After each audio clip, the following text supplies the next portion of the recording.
C'est parti. Voilà, tout le monde a entendu. Cette conversation va être enregistrée. Donc, dorénavant, pas de. On fait attention à ce qu'on dit. OK. Là, je suis obligé de continuer à admettre dans le fond parce que les gens tombent quand même dans la salle d'attente automatiquement, hein, Nicolas. Hein. OK. Ouais. Très bien.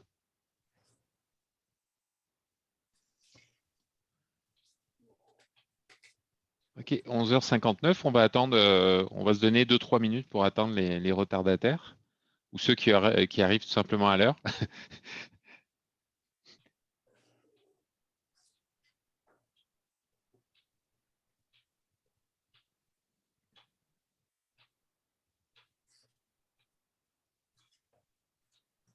Et-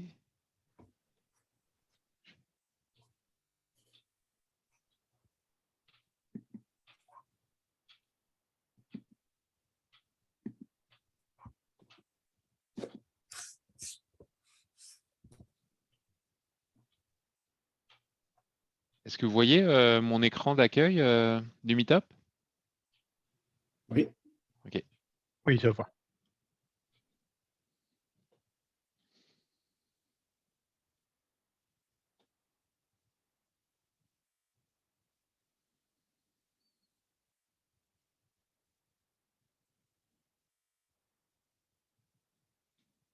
OK. Donc, midi, on va commencer doucement.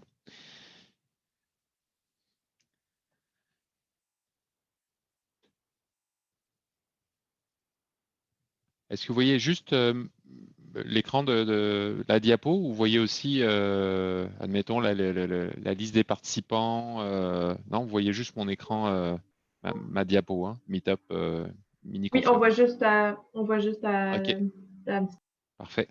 Ça marche. Donc, bienvenue à tous pour notre Meetup GOMTL ACSG section Montréal, donc sur le mode midi conférence éclair.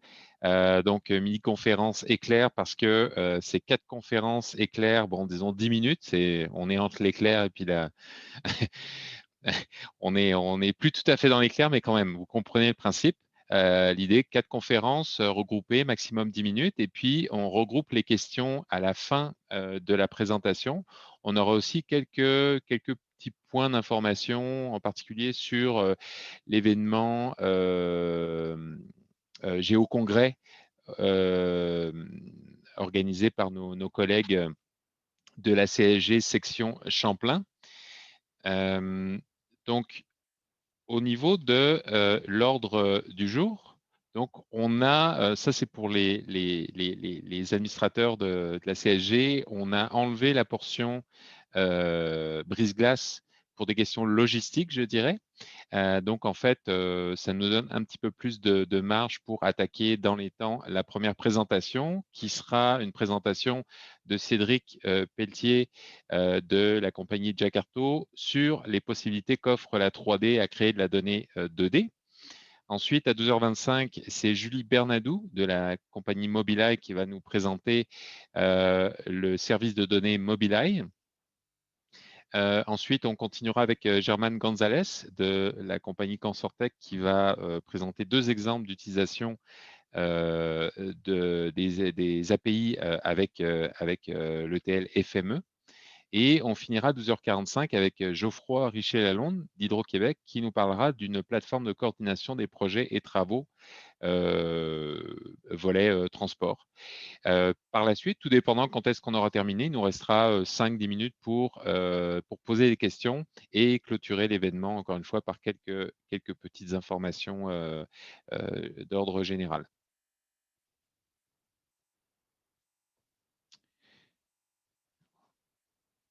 OK.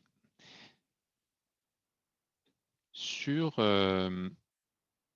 excusez-moi, parce que je suis en train d'accepter des gens. Ce que je propose, en fait, je m'adresse à Pierre. Pierre, comme on est assez en avance et puis qu'on a laissé tomber le brise-glace, est-ce qu'on ne pourrait pas justement devancer plutôt les informations d'ordre général, de sorte qu'on se laisse plus de temps à la fin pour les questions?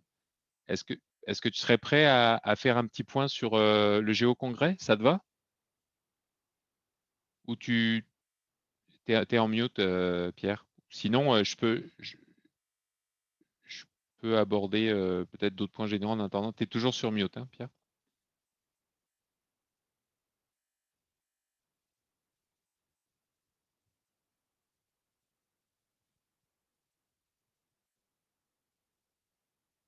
Tu nous entends, Pierre?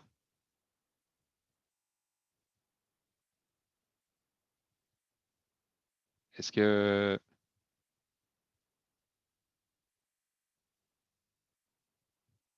quelqu'un est-ce que tout le monde est en mute? Est-ce qu'il y a quelqu'un qui n'est pas en mute, qui m'entend et qui peut confirmer que OK, c'est Oui, bon. Oui. je Donc c'est vraiment t'entends. Pierre qui est en mute. Pierre, si Oui, est-ce que vous voilà. m'entendez? Oui, là on t'entend. Bon, excusez-moi. OK, ben, 2, 3 mots pour nos confrères de la CSG Champlain là, qui organisent 20 au 22 octobre prochain un géocongrès, qui s'appelle le Géocongrès 2021, qui est organisé, comme je le disais, là, par la CSG Section Champlain. L'appel à conférence devrait être lancé là, sous peu.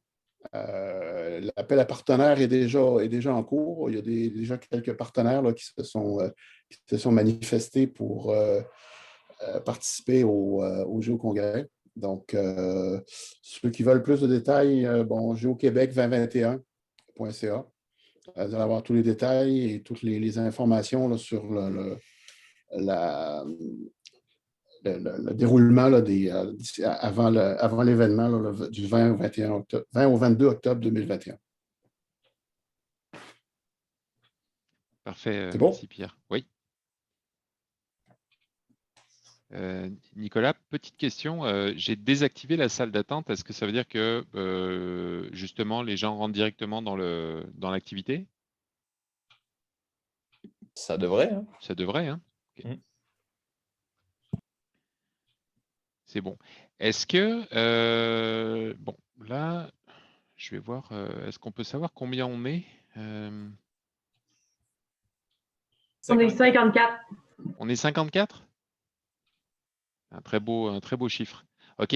Est-ce que ça vous va si, à la rigueur, on devance la première présentation? Alors, c'est sûr que s'il y a des gens qui attendaient 12h15, ils vont peut-être être un peu fâchés, mais disons que raisonnablement, si on veut se donner un petit peu plus de marge, considérant qu'on a laissé de côté l'activité brise-glace, si ça vous va, on pourrait démarrer avec la présentation de Cédric.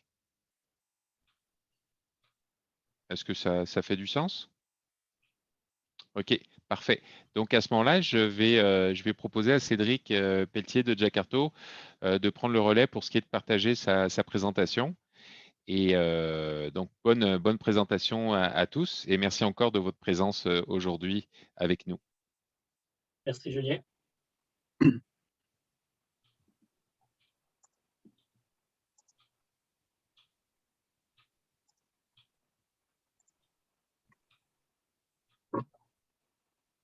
Donc, vous voyez tous mon écran? C'est bon? Oui. C'est bon. Donc, présentation éclair de Jacarto aujourd'hui. Donc, je me présente, Cédric Pelletier, directeur technologique de chez Jacarto. Ce qu'on présente aujourd'hui, en fait, c'est un nouveau produit là, qui est prêt, là, qui sort prochainement, qui pourrait être très intéressant pour la plupart d'entre vous, là. Donc, de la 3D à la 2D. Dans le fond, c'est une façon de rendre nos données captées à partir de nos véhicules de captation lidar et imagerie. Une façon de produire la donnée là, qui est pour la rendre plus simple d'accès dans les GIS. Donc, Jacarto, fondé en 2017, on est maintenant rendu 20 employés, donc développeurs, géomaticiens, chauffeurs. Et qu'est-ce qu'on fait? Cartographie 3D HD. On a 3 unités de captation comme celle-ci que vous voyez en face du château Frontenac. En 2021, on prévoit rouler 50 000 km de réseau routier là, au Québec, ce qui représente à peu près 83 % de la population du Québec là, dont le réseau routier sera couvert. Donc, on génère une vue 3D sur le territoire vu de la voie publique.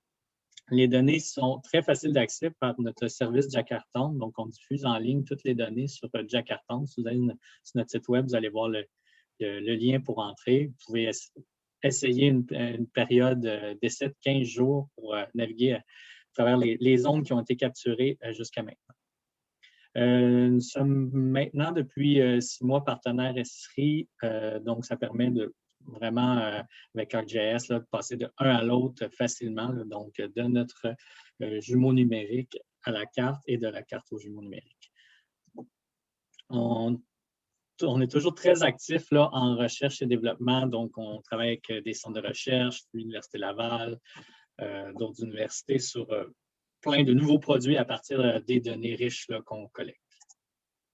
Donc, 4 produits de base qu'on offre, c'est bien sûr les nuages de points 3D, donc comme la scène que vous voyez ici, l'imagerie sphérique. Donc, on a 3 caméras 4K sur le véhicule qui servent à capter une image sphérique. On a aussi 2 caméras à l'avant qui servent à zoomer sur la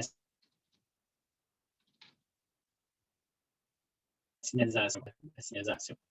Aujourd'hui, on va plus parler des 2 derniers, donc l'imagerie 2D, LIDAR HD et les imageries de relief, donc du 2.5D, là, des MNT, des reliefs ombrés, tout ça.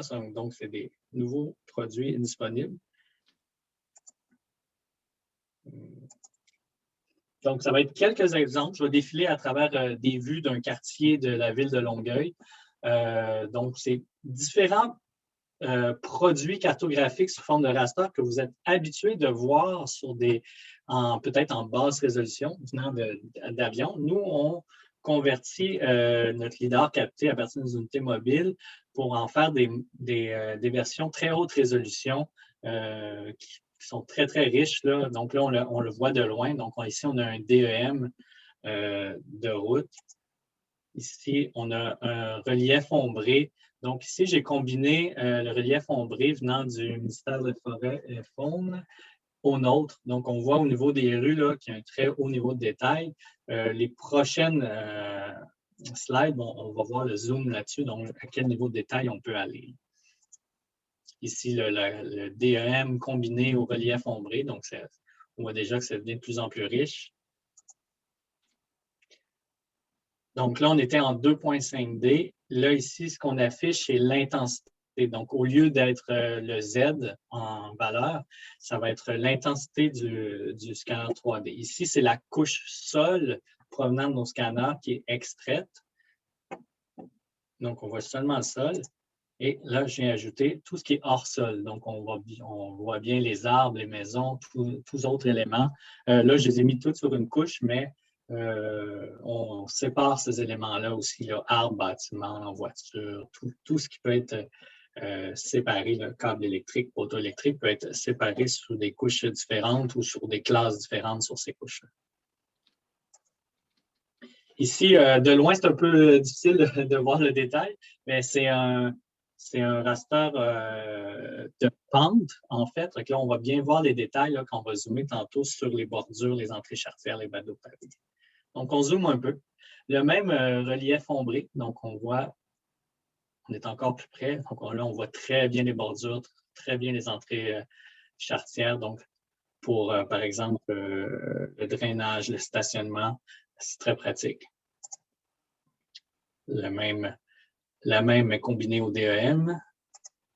Donc, le but aujourd'hui, c'est plus de montrer un peu là, à quoi ça peut ressembler, ces rasters-là. Puis, je pense que vous avez assez d'imagination pour voir, pour comprendre comment vous pourriez les utiliser.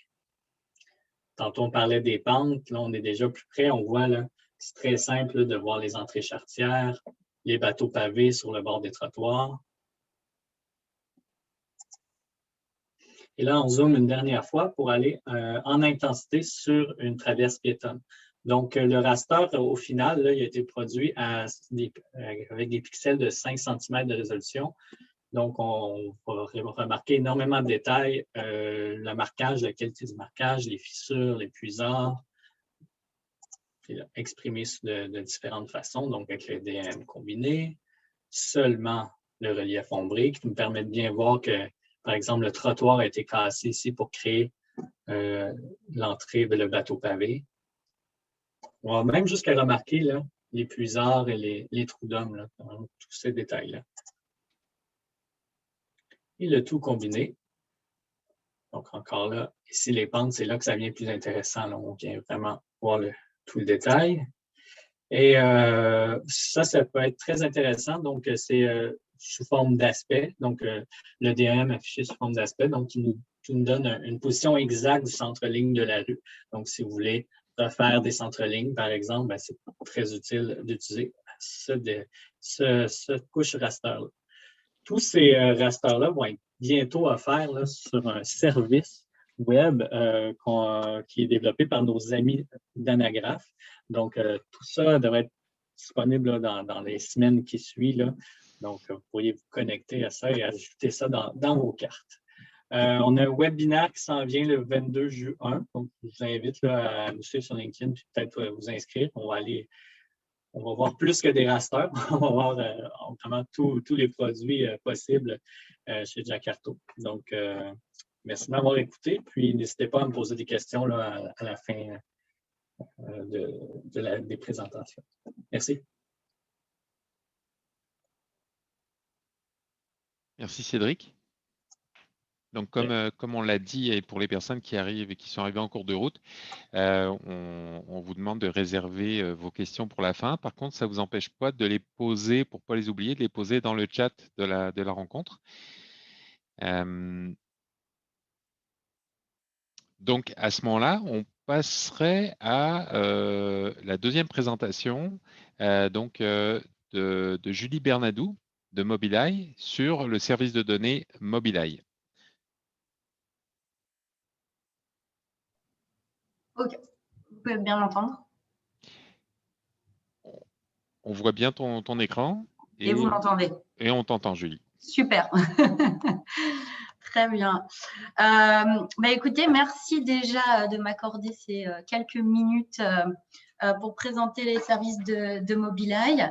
Donc, je suis Julie Bernadou, je suis en charge du Business Development pour Mobileye Data Services en Amérique du Nord. Donc, je suis française, mais à New York. En fait, Mobileye est depuis plus de 20 ans le leader mondial des systèmes de ADAS. Donc, si dans vos véhicules, vous avez des systèmes de freinage automatique, des systèmes de warning pour les franchissements de ligne ou cruise control, etc., il y a une grande chance que vous avez déjà expérimenté Mobileye. Aujourd'hui, on a nos systèmes dans plus de 70 millions de véhicules au niveau global. Mais aujourd'hui, ce que je vais vous présenter, c'est les data services, donc les données que capture aussi Mobileye sur les routes du monde entier et qui ont une valeur certes automotive, mais aussi non automotive avec les municipalités, les provinces, les compagnies d'assurance ou les sociétés de utilities, etc. Donc, le challenge qu'on a identifié pour les villes, c'est comprendre en fait les infrastructures et les maintenir, pouvoir les maintenir au fur et à mesure que ces villes se modernisent. Et on sait qu'un des principaux challenges, c'est de constamment être au courant de l'état des infrastructures, de l'état des routes, comprendre la mobilité au sein des villes, etc., afin de prendre les meilleures décisions possibles et de manière optimum. Donc, comme je vous ai dit, Mobileye, ça fait plus de 20 ans qu'on est leader mondial des systèmes de ADAS. Donc, juste pour que vous puissiez comprendre un petit peu mieux, sur la gauche, vous voyez comment le système de vision artificielle de Mobileye voit son environnement. Donc, on n'enregistre pas du tout de vidéo, hein, c'est pour vous montrer ici. Donc, constamment, les systèmes en fait identifient, ici vous voyez les véhicules, les piétons, les panneaux de signalisation, tout ce qui est marquage au sol, etc., dans le but de prévenir les accidents, les éviter et de bien sûr améliorer la sécurité des routes. Donc, qu'est-ce que Mobileye a fait? En fait, c'est apprendre aux algorithmes de nos systèmes à reconnaître d'autres types d'éléments. Donc ici, vous voyez, on a tout ce qui est poteaux électriques, mais aussi toute la signalisation, tout type de marquage au sol, les objets aussi qui pourraient être sur la route, tout ce qui est nid de poule, état, conditions des routes, etc.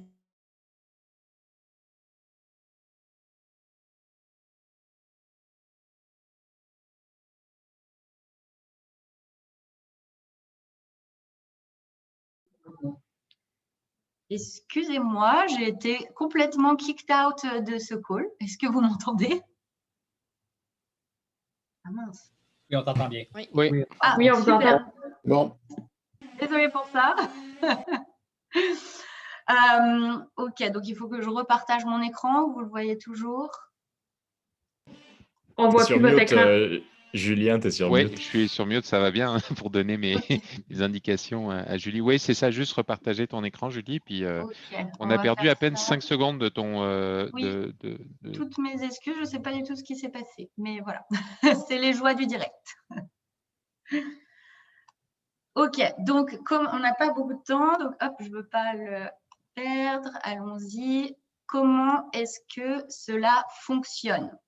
Donc en fait, très simplement, en fait, tous les véhicules qui sont équipés avec nos technologies, donc que ça soit les véhicules qui viennent directement des constructeurs automobiles ou les véhicules de flotte publique ou privée équipés avec nos versions aftermarket du système. En fait, ce sont nos petits agents qui, en fait, en conduisant, en circulant dans les villes, etc., collectent de manière constante de la data. Cette donnée, elle est envoyée dans le cloud Mobileye où elle est agrégée, mais aussi très important, elle est anonymée de manière à respecter la confidentialité, etc.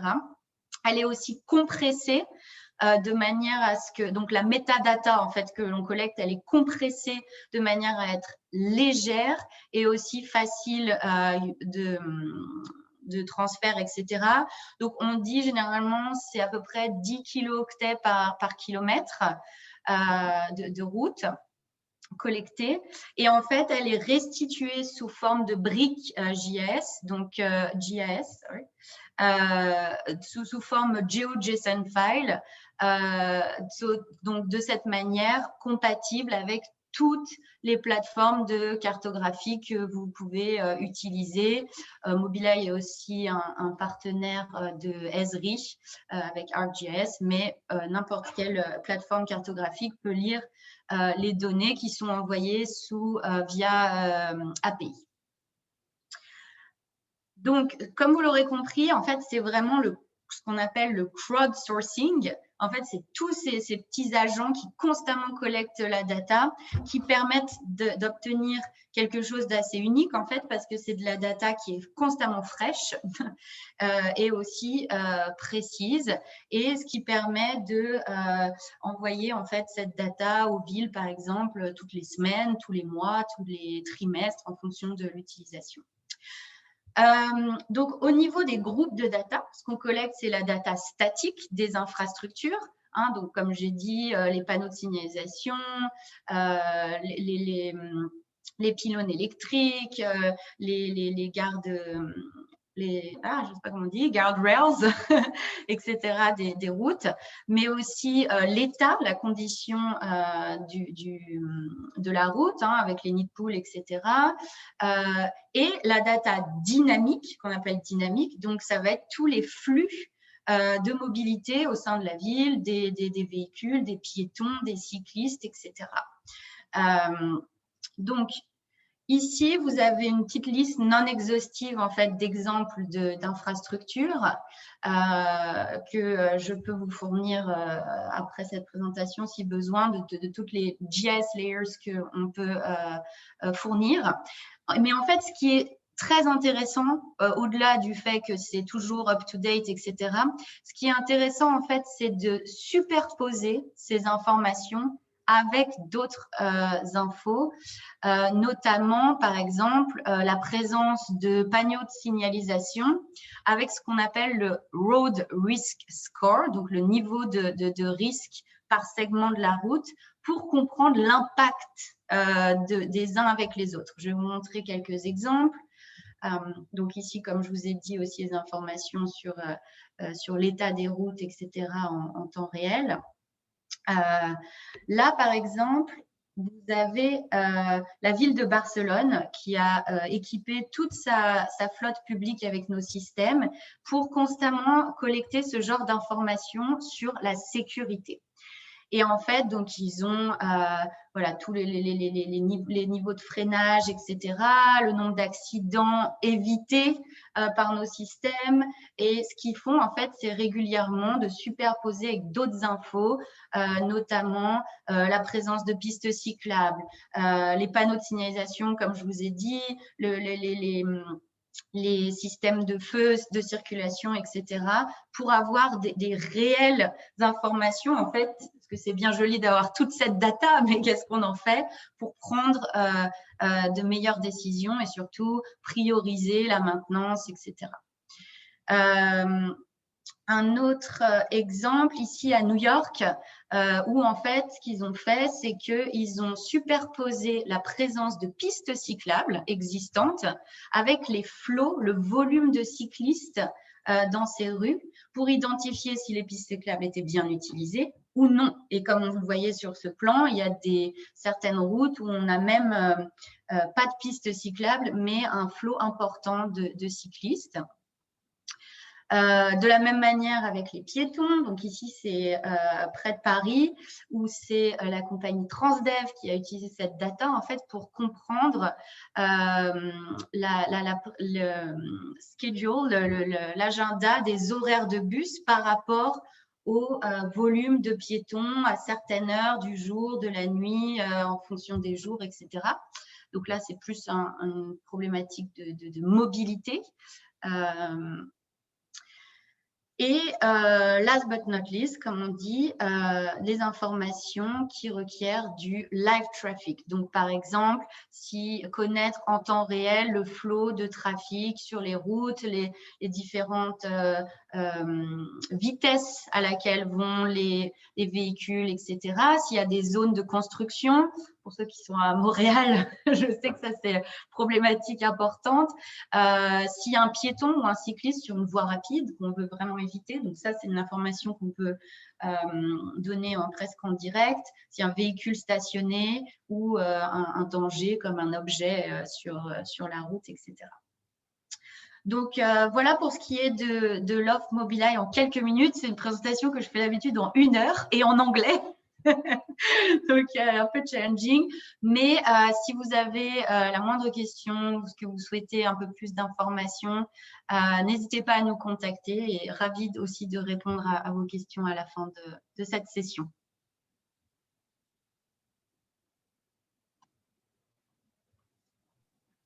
Parfait, merci, merci Julie. Pour cette présentation. Je rappelle, avant de passer à la prochaine présentation, donc vous pouvez d'ores et déjà poser vos questions à nos conférenciers. Par contre, parce que j'ai vu que Cédric commençait à répondre, Cédric, tu peux répondre aussi de vive voix. Hein, les conférenciers peuvent attendre la période de questions par la suite pour répondre.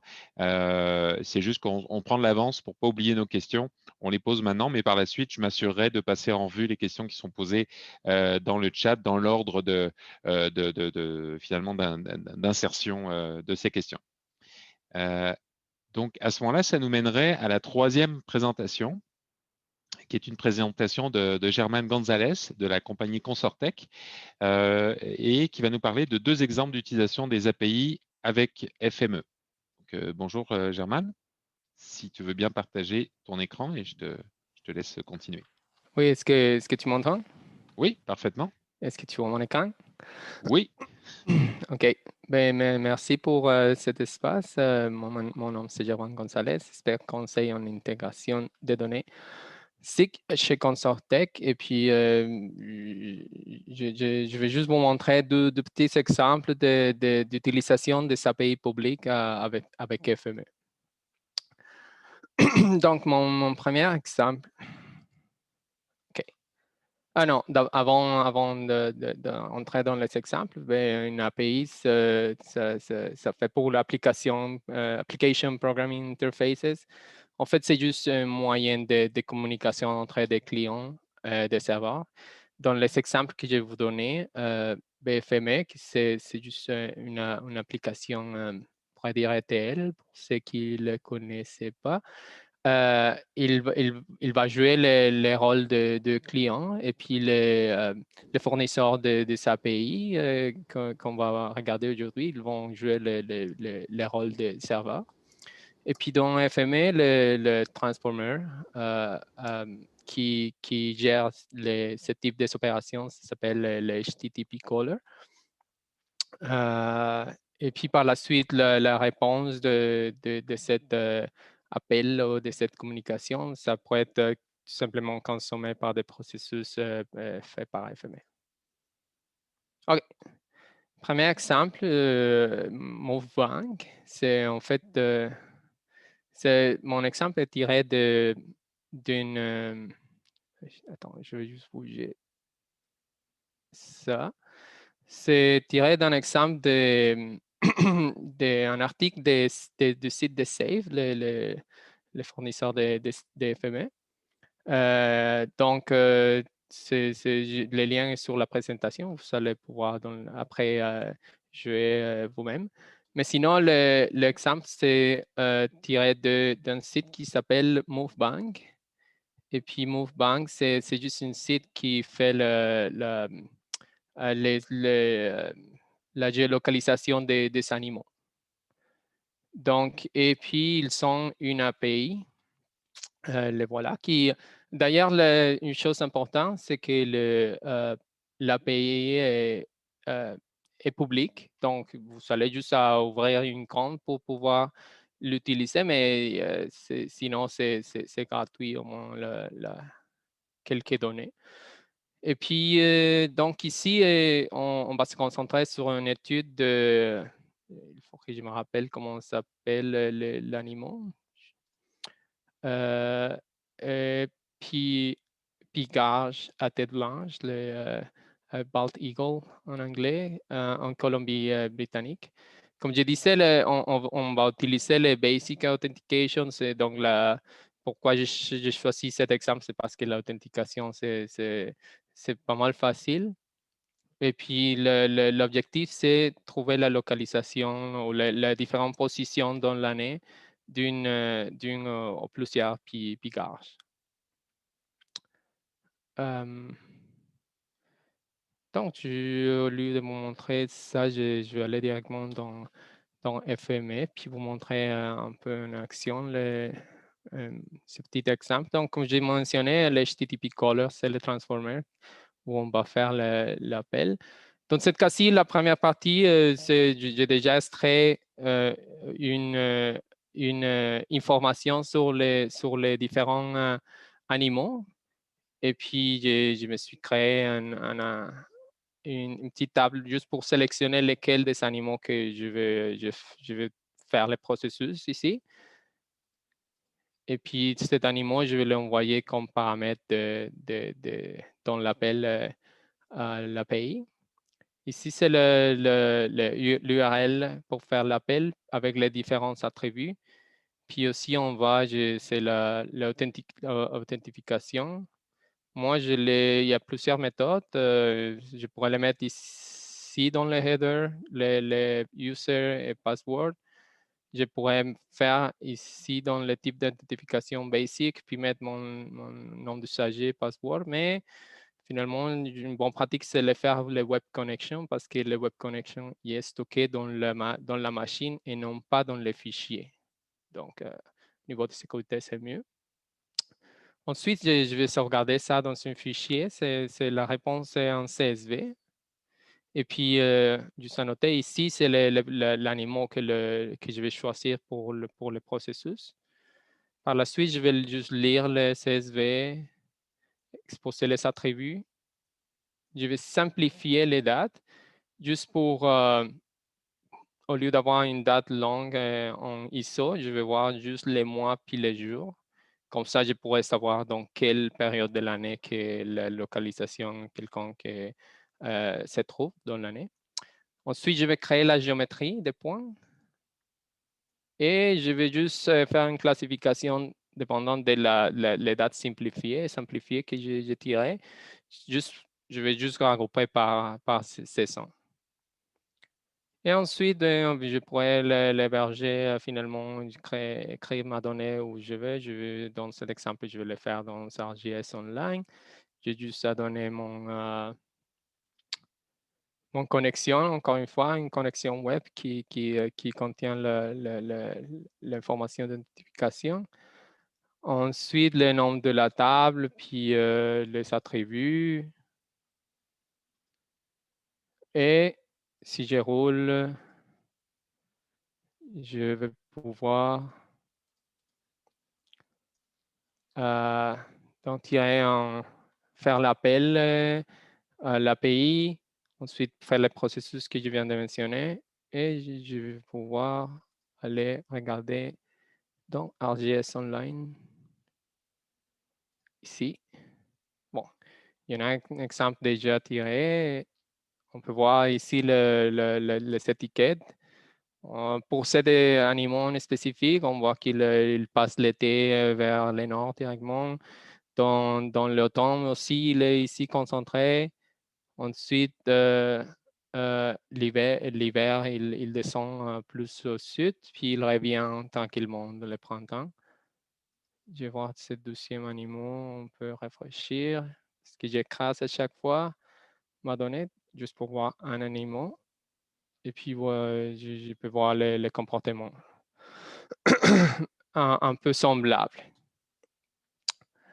Donc, voilà pour mon premier exemple.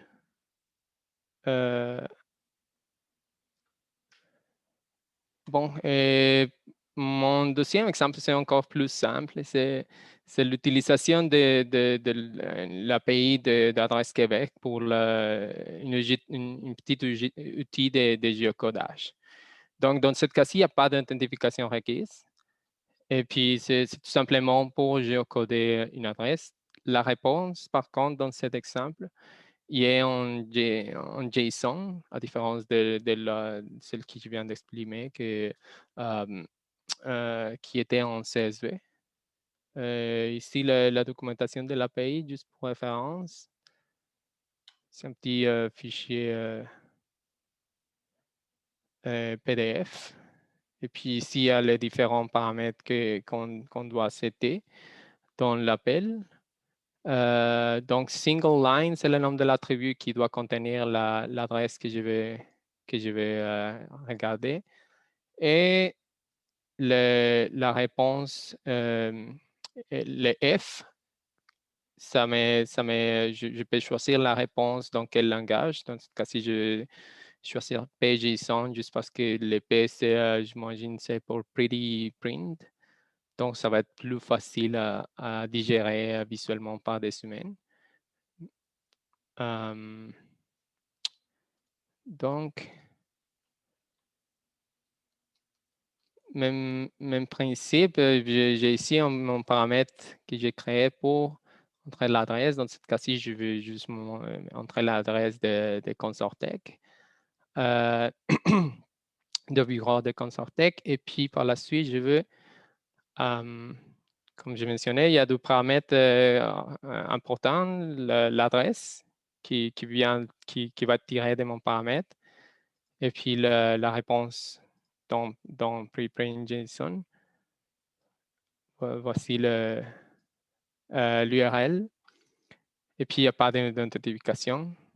Dans ce cas-ci, la réponse, je ne vais pas la sauvegarder dans un fichier. Je la laisse dans un attribut que je vais pouvoir utiliser par la suite. En fait, ici, dans le JSON fragmenter, je vais cette réponse, je vais la fragmenter pour trouver la localisation parce que En fait, je peux rouler jusqu'ici, juste pour voir ça a l'air de quoi la réponse. Et puis, vous allez voir, comme c'était pretty print, c'est un peu plus clair, mais c'est cette partie qui m'intéresse pour pouvoir créer la géométrie. Donc, dans mon fragmentor, je vais aller du niveau plus profond dans les JSON pour aller chercher la localisation. Et puis, les attributs que je vais exposer de cette localisation, c'est les X, Y, que je vais pouvoir par la suite utiliser dans mon Vertex Creator pour créer des points. Je vais reprojeter, puis finalement, je vais juste créer dans une GDB. Je vais rouler mon processus.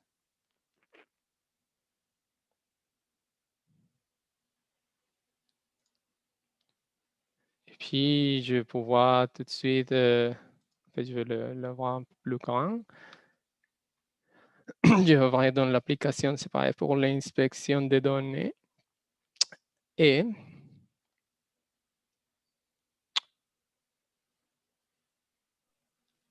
bon, dans mon arrière-plan, je vais juste le faire un peu plus visible. 2 minutes, Voilà. Germaine, Ouais. c'est bon pour toi, 2 minutes? Oui, je vais finir. OK.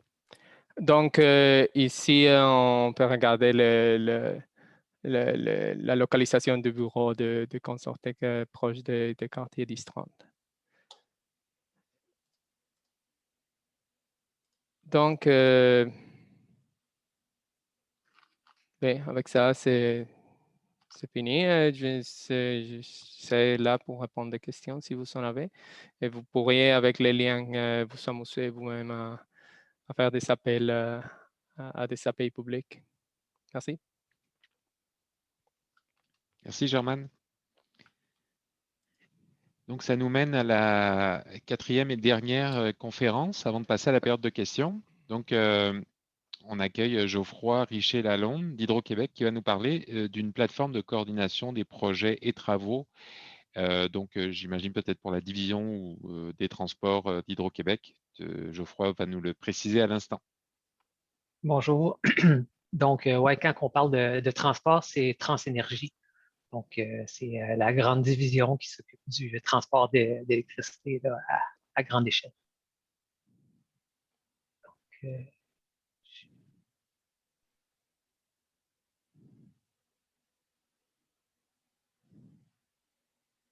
vous me direz si le partage d'écran fonctionne.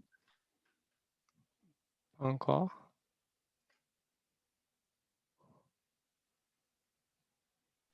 Là, ça fonctionne. C'est bon. Merci. C'est bon. Donc, ben oui, c'est ça. Au Québec, notre réseau de transport d'électricité, c'est le plus vaste d'Amérique du Nord. Donc, que ce soit pour l'entretien ou la construction de nouvelles lignes, les projets de travaux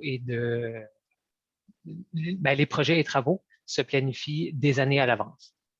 Donc, tous ces projets et travaux, ça nécessite une excellente coordination. Donc, le contexte du projet chez Hydro-Québec, c'est de se doter d'une application web interactive permettant d'assurer une planification intégrée des projets de construction du réseau de transport. Pour qui, dans le fond, au niveau d'Hydro-Québec, c'est pour l'unité Hydro-Québec TransÉnergie et équipement. Plus précisément, c'est la direction principale des projets de transport et construction. Et finalement, l'équipe de planification intégrée des projets et mise hors tension. Donc, ça, c'est consulté par une foule de personnes différentes. Donc, que ce soit des gestionnaires de projets, des planificateurs, des exploitants ou ceux qui s'occupent de la maintenance et des approvisionnements. Donc, pourquoi l'intérêt de ce sigle-là? En fait, si on regarde rapidement l'apparence du sigle, on voit qu'il y a un volet cartographique en haut, puis un volet de planification de type Gantt en bas. Donc, volet cartographique, il y avait un intérêt pour les collaborateurs de consulter la donnée sous l'angle géographique. La plupart de leurs systèmes, c'est des systèmes tabulaires, puis il n'y a pas vraiment de composante géographique. Donc là, nous, on offre ça avec le SIG. Et puis, c'est une source de diffusion pour les données de l'unité. Donc, c'est comme un point de ralliement où tout le monde peut se connecter puis voir les données. Finalement, le volet de Gantt, ben, ça permet de visualiser les interactions puis les conflits potentiels entre les différents projets de travaux. Puis ça permet aussi de mieux arrimer et cibler les actions à prendre. Donc, comme c'est des travaux qui peuvent s'échelonner sur des dizaines d'années des fois, ben, ça permet de planifier à l'avance. Les sources de données sont multiples, proviennent de différents systèmes. Donc, les échéanciers, on utilise Oracle EPM. Le carnet de commandes vient de Planisware. Les demandes clients de Copperleaf C55. La disponibilité du réseau, c'est le logiciel Gen4 de BlueCat. Puis finalement, les inventaires sont dans SAP. Donc, vous voyez que on peut s'éparpiller un peu. Donc, les traitements qu'on fait, la première chose, c'est de rassembler les données qui nous intéressent puis de mettre ça dans un fichier Excel. C'est automatisé à environ à 95% avec Power BI. Puis il reste un petit travail manuel peut-être de 5% à faire qu'on estime à une quinzaine de minutes par semaine. Donc, au départ, ça pouvait être long. Là. Dans les premières étapes, là, le collaborateur pouvait passer quelques heures à préparer ce fichier-là, mais maintenant, ça a été automatisé là, en grande partie. Donc, du côté de la géomatique maintenant, qu'est-ce qu'on va faire? C'est que le fichier Excel va être déposé dans un emplacement réseau. On a un FMS serveur qui va sniffer cet emplacement-là. Puis quand il va détecter un changement, un nouveau fichier, il va se mettre en branle, pas directement, mais plutôt pendant la nuit. Donc, on vise une fréquence de mise à jour une fois par semaine. Donc, pendant la nuit, il va lancer son traitement. Il va faire une mise à jour de la BD SQL où il y a les données. Cette BD SQL-là alimente un map service qui est dans notre RGS Enterprise. Et puis, ce map service-là est consommé dans notre application qui est de type Web App Builder. Donc, ça a noté que même s'il n'y a pas de dépôt de nouveaux fichiers, le traitement va rouler à chaque nuit, ne serait-ce que pour recalculer les chevauchements des projets. Le développement du widget Gantt a été fait en partenariat avec Esri Canada. Donc, Esri Canada s'est appuyé sur une technologie, plutôt une interface utilisateur structurée pour la création de sites web et d'applications interactives qui s'appelle Kendo UI. Donc, ça a été développé par Telerik. Telerik a été racheté par Progress. Donc, Kendo UI, c'est maintenant Progress. Et puis, nous, on a utilisé une librairie JavaScript en jQuery. Mais sachez que si jamais ça vous intéresse, que c'est également disponible en React et en Vue. Au départ, on avait intégré le widget custom dans un volet avec une position fixe, mais on a eu quelques petits problèmes au niveau du redimensionnement de la fenêtre. Donc, finalement, on a opté pour l'intégrer sans volet dans un container de type table attributeur. Donc, si vous êtes familier avec les Web App Builder, vous pouvez ouvrir la table attributeur avec un onglet. Là, on a tout simplement deux onglets. Donc, au final, on se retrouve avec une application où on peut interagir avec les quelques 10 000 projets et travaux et les quelques 27 000 équipements dans la table attributeur. Puis, à côté, on a un autre onglet qu'on peut ouvrir l'outil de planification qui nous permet d'interagir avec les quelques 10 000 projets et travaux. On a également tout plein de widgets là, qui nous permettent d'interagir avec la carte. Mais le plus important, c'est le widget de filtre parce qu'il y a énormément d'attributs, puis on peut vouloir se constituer des filtres personnalisés. Donc, c'est le principal outil. Ça conclut ma présentation qui est toute simple et rapide.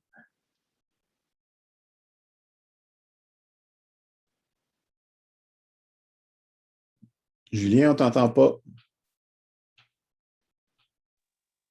Oui, je disais, oui, ça s'adressait à Julien. Effectivement, merci Pierre. Donc, je te remercie Geoffroy pour ta présentation. On serait rendu à la période de questions. Donc, moi, j'ai récupéré les questions qui avaient été posées dans le chat. Il y a quand même pas mal de questions, donc je vais essayer de les distribuer en fonction des intervenants. La première question, c'était François Robitaille qui, pour Jakarto, la question c'est: faites-vous l'extraction et interprétation des données lors de la livraison de vos produits et services, notamment les entrées chartières? Oui, c'est possible. C'est deux produits différents. Donc, il y a le produit raster qui permet de le constater et il y a le produit vectoriel là, qui peut être, il peut être mis sur divers formats. On aime bien le format Curbellaire où il y a d'autres formats qui peuvent être livrés, mais vous allez avoir la bordure avec les entrées charretières, les bateaux pavés. Tout à fait possible d'avoir ça. Une autre question. Merci. Oui, en fait, il y avait une question additionnelle, subsidiaire. Le cycle de vie des données présenté par toi, Cédric. C'est annuel. Annuel. Pour les villes clientes, c'est garantie annuelle. OK. Une question pour Julie de Mobileye.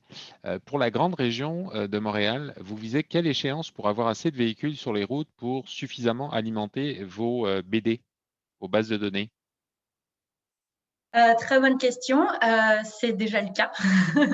Donc, on a la majorité des routes qui sont déjà couvertes. Après, c'est vraiment projet par projet. Ou si on travaille avec la ville de Laval ou Montréal et qu'ils veulent couvrir certaines routes à une fréquence plus élevée que celle qu'on a aujourd'hui avec les véhicules existants, il suffit en fait d'installer nos systèmes sur les flottes de véhicules et comme j'ai expliqué avant, pour collecter la data, mais aussi pour réduire de manière drastique les accidents. Donc, ça a une double fonction. Mais au niveau du coverage, c'est très, très rapide. On collecte des millions aujourd'hui de kilomètres tous les jours dans le monde. Voilà. Et je viens de regarder. Malheureusement, je ne peux pas le partager avec vous ici, surtout que c'est enregistré. Mais on a un bon coverage déjà de la ville de Montréal et alentour. Parfait, merci Julie. Une question pour Geoffroy de Caroline Arnouk. Quelle est l'année du projet qui a été présenté, Geoffroy? Je ne peux pas répondre avec certitude parce que ça fait juste 1 an et demi que je suis à l'emploi d'Hydro-Québec, mais je crois que ça a commencé en 2018. Puis il y a vraiment de l'évolution qui se planifie à chaque année. Là. Le cycle il est très utilisé, il est très apprécié. Puis on continue, là, on a encore un bon carnet de commandes pour l'améliorer. Et puis, je vois qu'il y a une deuxième question. Je peux enchaîner tout de suite. J'aimerais savoir si Hydro-Québec partage les données vectorielles de son réseau, même sous forme généralisée. Malheureusement, je ne crois pas qu'on les partage. Quand on les met sur des cartes, ils sont justement déjà généralisés, mais Hydro-Québec est quand même assez frileux là, au partage de ces données qui sont confidentielles. OK. Merci Geoffroy. Il y a encore des questions à venir pour toi, mais on va continuer à tourner entre nos présentateurs. De Saad, pour Mobileye, la couverture du Canada pour la couche dont tu as présenté justement les détails, et la question qui vient avec, avez-vous de la donnée pour tout le pays, incluant les zones rurales? On n'a pas de la donnée pour toutes les routes à ce jour et comme j'ai expliqué, ça dépend en fait de la présence de véhicules, etc. Mais encore une fois, on travaille parfois avec des régions plus éloignées où il n'y a pas forcément de brand new BMW all over. Donc, à ce moment-là, on installe nos systèmes sur les flottes publiques, mais ça peut être encore une fois privé puisqu'on utilise le crowdsourcing pour couvrir les routes que l'on n'a pas. OK, merci Julie. De Nicolas Delfond, toujours pour toi Julie, distribuez-vous les données de trafic historiques? Si oui, avec quelle granularité, exemple heure, jour, et sur quel réseau linéaire vous rattachez cette information? Est-ce que par exemple Nicolas cite OpenStreetMap? Oui, donc en fait, Mobileye travaille sur OSM. Après, nous, ce qu'on fournit, c'est vraiment les fichiers GeoJSON file, mais tout ce qui est segment de route, c'est calqué sur les maps OSM. Maintenant, en ce qui concerne les données historiques, bien évidemment, c'est ces données historiques de trafic, par exemple, ou de densité piétons, cyclistes, etc. c'est transféré par heure ou par jour et vous avez la possibilité de regarder, par exemple, je sais pas, tous les mardis entre 3 heures du matin et 9 heures du matin. Enfin, il y a vraiment ce genre de possibilités sur les plateformes cartographiques. D'accord, parfait. 3 dernières questions et puis on arrêtera pour conclure. Je m'excuse. Ah bah, il y a une question qui vient d'apparaître au dernier moment, donc on va essayer de la rentrer aussi, Marc-André. Donc, une question de Afida, question pour German. Premier exemple. Dans le premier exemple que tu as décrit, est-ce que vous utilisez l'API d'ArcGIS Online pour afficher les données? Est-ce que la symbologie a été gérée par FME? Et non, pour l'affichage comme tel, c'était vraiment dans une browser avec ArcGIS Online. Et puis, mais là, pour écrire la donnée, par contre, il y a un transformer spécifique pour écrire ArcGIS Online, mais derrière le transformer, c'est une API, c'est FME gère derrière l'appel au complet pour l'appel à l'API d'ArcGIS Online. D'accord, merci. En rafale de François Veillette pour Geoffroy, vu la quantité de données existantes et le fait que les utilisateurs ont des intérêts pour des données différentes, avez-vous beaucoup de problèmes de performance? On en a éprouvé justement si on rend le map service disponible avec trop d'enregistrements, on a observé un ralentissement. Donc, on essaie de se limiter à peut-être 1000, 2000 enregistrements dans le map service.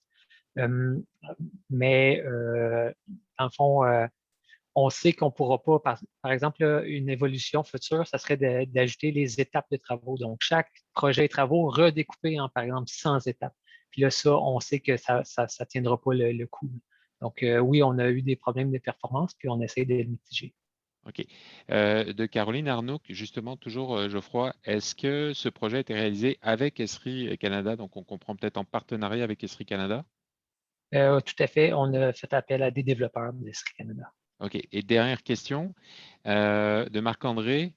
Pour Consortec, est-ce que les API présentées sont basées sur des standards OGC pour faciliter la consommation des données par les engins comme FME ou ArcGIS? Donc, sur les standards OGC appliqués ou non dans le développement des Pour le premier exemple, non. C'est juste une fichier CSV qui est produit. Le deuxième, c'est possible de télécharger directement un KMZ qui pourrait être consommé plus facilement par des applications SIG. Mais sinon, non, il faudrait créer la géométrie dans le processus. Parfait, merci. Donc, on va conclure la période de questions. Je vais me permettre donc pour conclure de partager une petite diapositive de fin, si j'arrive à la retrouver.